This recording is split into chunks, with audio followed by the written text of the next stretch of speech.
Hello friends, welcome to my channel once again. Before I start saying something on any new topic, just want to tell you that this channel of mine has now become 10 months old.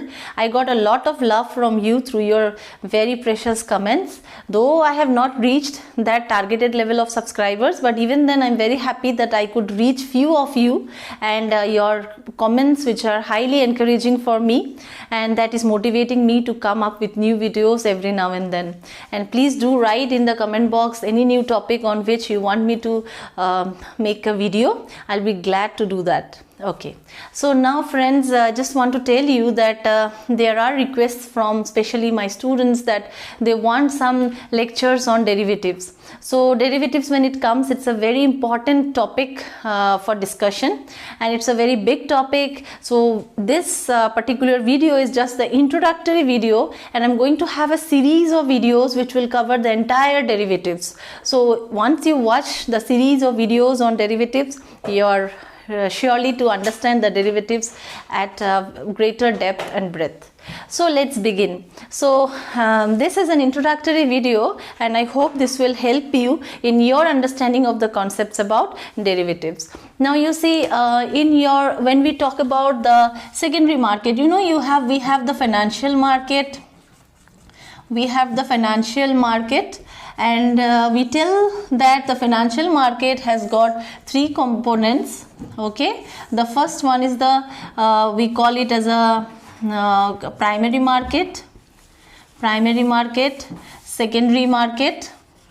Okay, and also we classify the market in another way of classification. We call it as money market, capital market.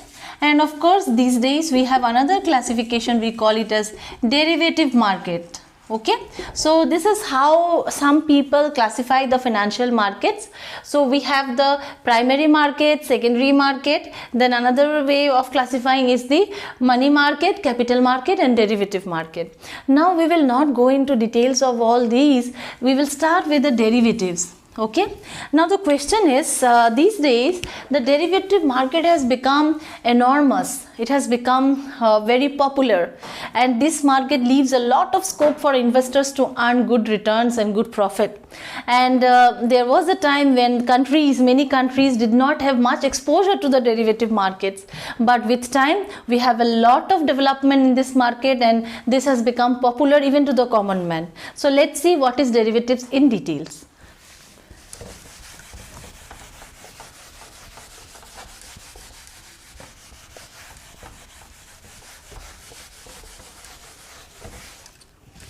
So let's understand what is derivatives.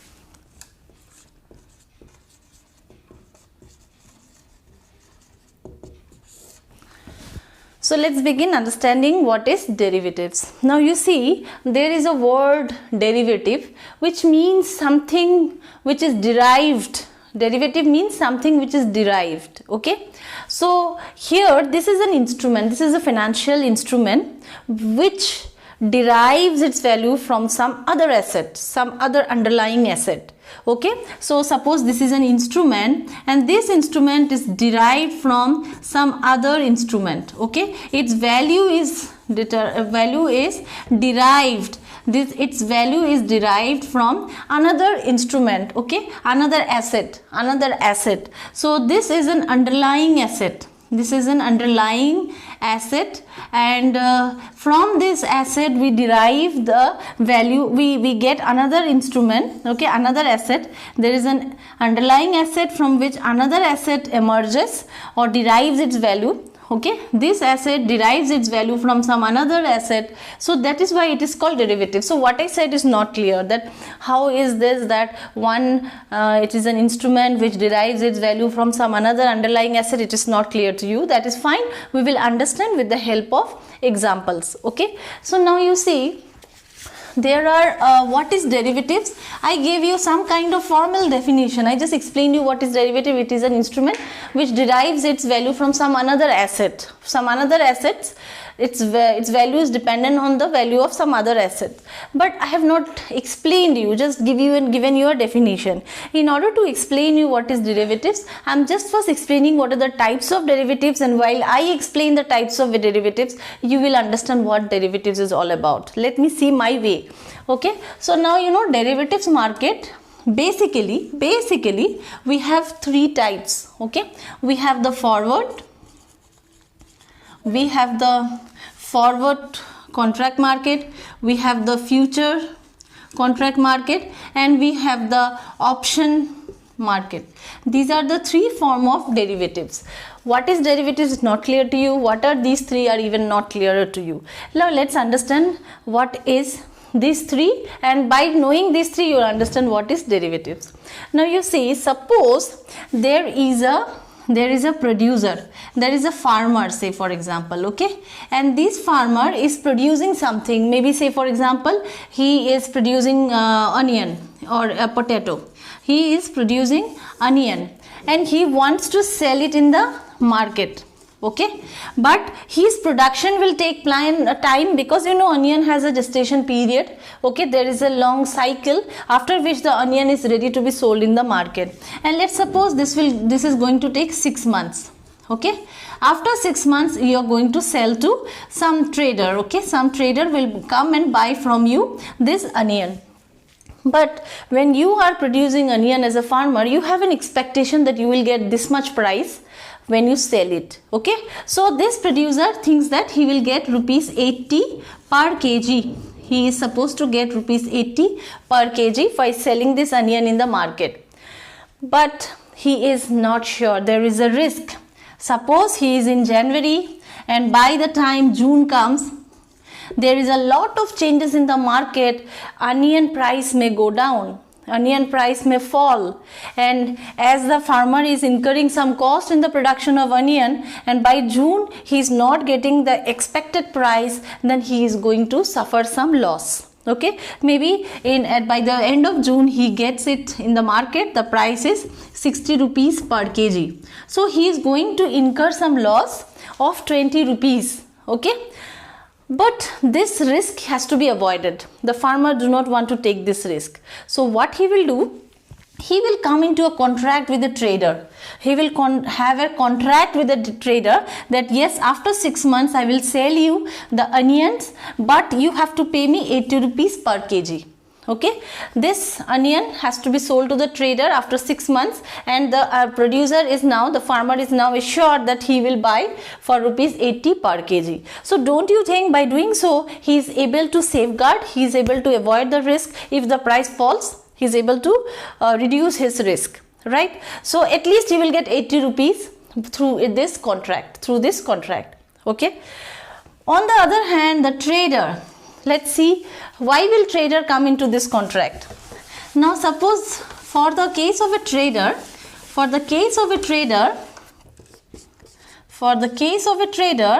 the trader wants that after 6 months he want to procure an onion. He wants onion after 6 months. Okay, I'm making it very simple. So when the trader wants the onion after 6 months, he feels that I must get it at 80 rupees per kg, not more than this. I should not procure onion beyond the price 80. He wants to safeguard himself. Who knows, in the market there is a huge scarcity of onion that the price may go up to 100 rupees per kg. So if it is 100, then trader is again making a loss of 20 rupees per kg because the price has gone high. So he wants to protect himself against any adverse situation. Okay, so trader will also come into a contract with the farmer. So he will come into a contract with the farmer that yes, I will buy your onion at the price of 80 after 6 months. So this way both the parties are protecting themselves from any adverse price movements.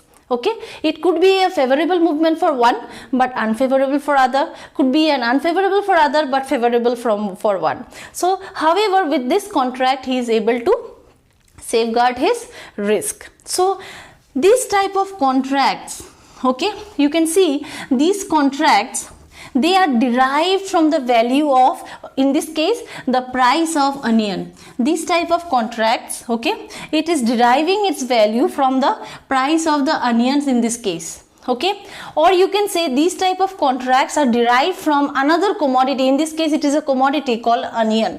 Onion is the asset, and on from which these values are determined, these instruments are taking birth. This contract is known as derivative. Okay, this contract is known as derivative, but there are three forms of derivatives. We will see it slowly, but this arrangement, okay, that farmer wants to protect himself from any adverse price movement, trader also wants to protect himself from any adverse price movement. So these type of arrangements is done through a contract, and these contracts take the form of an instrument. Okay, you can say you are trading in some instrument, and that is called derivative. Okay, now let us understand what is a forward contract. And forward contract, future contract, and options are the three very basic types of derivatives. So let's understand what is forward. Now what I told you just now, the trader and the farmer and the trader, what they are doing, they are entering into a contract to buy or sell an asset at a future date at certain price, right? So they are entering into a contract that at a future date, they are going to, future date in my case is after 6 months, they are going to buy the asset or sell the asset at some predetermined or a certain price. This type of contract is known as forward contract. What I explained you is something called forward contract. Forward contract is exactly what I have explained you. Okay, the contract whereby there is an agreement to buy, it's a contract by which there is a selling and buying of some asset at a future date at a certain price is known as a forward contract. It is a forward contract, right? Now this is a forward contract, but remember, this is a forward contract, and there are some features of this forward contract which you will understand once you understand what is future. Okay, now in my case, there is a farmer and there is a trader. Okay, he is trying to sell and he is trying to buy after 6 months. Okay, clear? But you know, this buying and selling is taking place over the counter. What is this over the counter? Means it is not done by an exchange. Okay, exchange is not regulating this buying and selling, right? Like in our case, like in case of any instruments, you know, there's equity market, bond market, there is a trading active market, active stock market where you go for buying and selling. So this type of buying and selling is not done through a exchange, it is done over the counter, it is done outside the exchange, right? So this is forward. But if the same thing is done through an exchange, here you see the farmer and the trader, they have to come in contact with each other. The farmer is able to contract the trader and the trader is able to contract the farmer. But if this type of trading is taking place within an exchange, it is over the counter means not in the exchange, but it is done in an exchange. Okay, if it is done through an exchange like stock exchange, if it is done through an exchange, then it is a future contract. Forward means it is not done through an exchange, but future means it is done through an exchange. Now you see here the farmer and trader have to come in contract with each other, but in a future market they need not come into contract with each other because their buying and selling decision or the buying and selling orders will be electronically matched. Okay, in the exchange there is an electronic matching of buy and sell order. Okay, wherever there is a exchange, there is an electronic matching of buying and buy and sell orders, right? I don't have to see who is the trader doesn't have to see who is the farmer. So it could be a farmer or trader, it could be any person. Okay, it could, in my example, since it was onion, so I gave farmer. So it could be any financial derivative. Okay, it could be a financial derivative like equity derivative, or it could be a currency derivative. So the farmer and two parties need not meet each other because it is matched with the electronic system of the exchange. Okay, there will be an offer rate and there will be a bid rate. Both the rates will be matched and the trade will be executed. Okay, now the question is, one more important thing about forward and future is that in a forward market, you know what happens? In a forward market, you are not having not standardized, means not standardized, the contracts are not standardized. But in a future market, the contracts are standardized, means in the exchange there will be some standard contracts, standard futures. Okay, so there will be some standard future contracts. When I say standardized, means what? It is the stock exchange will have these futures, like this future is for the next 3 months, 6 months, 9 months, like that, and this is the lot. Say for example, one future is equals to 1000. Okay, so this is standardized in the exchange, but here it is not standardized. It can be customized because traders, and suppose I said rupees 80, it was out of the negotiation between the traders and the farmer, but here it is the exchange which will decide everything. Okay, the rate will be decided by the exchange. So these are the basic difference between forward and future, but the theme is same, that we want to have price protections, or you can say adverse. We don't want to take the risk. In order to avoid the risk, two parties come into contract and set a price to be traded at the future date. Both does the same thing. The only difference is that this is done over the counter and this is done through an exchange. The last one is option, which is very interesting. Let's understand. I hope these two are clear. If you are not clear, please write in the comment box so that I can understand. Now coming to the option. Now option is very important as well as very actively traded. Okay. Now let's understand what is an option. Now the question is, in an option, what happens? Suppose there is a person A who wants to buy, and he wants to see that, suppose in my case only I am saying that, suppose I am interested to buy a car. For example, I want to buy a car and I have gone to a car showroom, or let's say that it's any other commodity. Car will make the matter complicated. Suppose there is a person A and he is interested to buy, for example, in future date he wants to buy say 50 kgs of potatoes. 50 kgs of potatoes, okay, at the rate of rupees say 20 per kg. Okay, now what happens here? Here Mr. A, he has said that he would buy 50 kgs of potato after 6 months. After 6 months he would like to buy 50 kgs of potatoes at the rate of rupees 20 per kg. Okay, and for which he has entered into a contract. He has entered into a contract that yes, after 6 months I will buy from you 50 kgs of potato at the rate of rupees 20 per kg. But you see, in reality, after 6 months, what happened? After 6 months, the price of potato has become rupees 18 per kg. Now question is, what is this? I wanted to protect myself. I didn't want that if the price goes high, suppose it is 25, it will be very costly for me to buy.